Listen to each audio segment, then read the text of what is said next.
राजा का 3 सिक्के। बहुत समय पहले की बात है। सुदूर दक्षिण में किसी प्रतापी राजा का राज्य था। राजा के 3 पुत्र थे। एक दिन राजा के मन में आया कि पुत्रों को कुछ ऐसी शिक्षा दी जाए कि समय आने पर वो राजकाज संभाल सकेगा। इस विचार के साथ राजा ने सभी पुत्र को दरबार में बुलाया और बोला, पुत्रों, हमारे राज्य में नाशपाती का कोई वृक्ष नहीं है।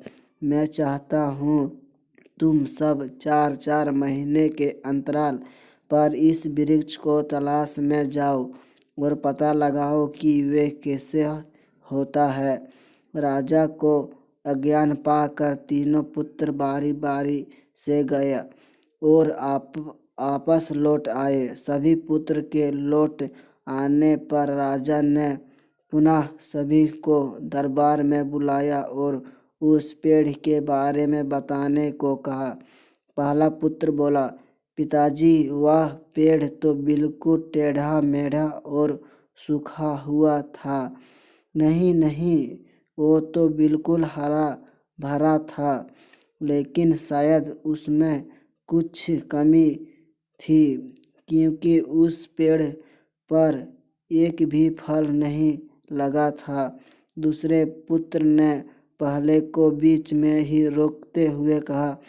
फिर तीसरा पुत्र बोला, भाई, लगता है आप भी कोई गलत पेड़ देख आए, क्योंकि मैंने सचमुच नाशपाती का पेड़ देखा और वो बहुत ही शानदार था और फलों से लदा पड़ा था।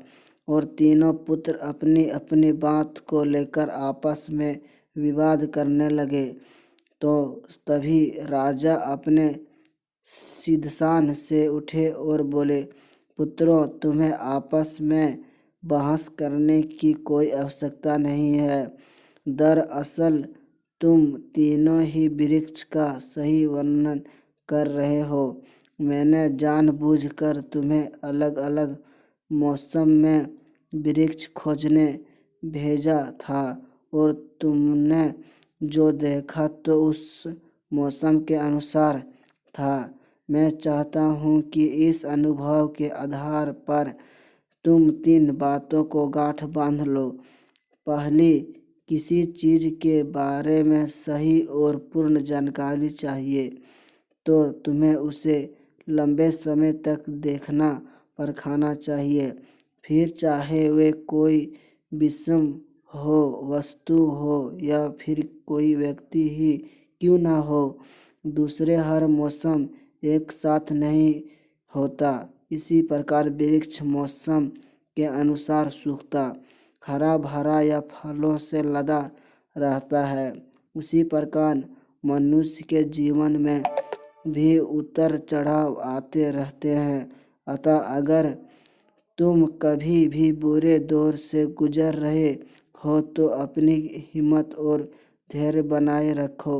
समय अवश्य बदलता है। और तीसरी बात, अपनी बात को ही सही मानकर उस पर आड़े मत रहो। अपना दिमाग खोलो और दूसरे के विचारों को भी जानो। यह संसार ज्ञान से भरा पड़ा है। चाहे कर भी तुम अकेला सारा ज्ञान अर्जित नहीं कर सकते।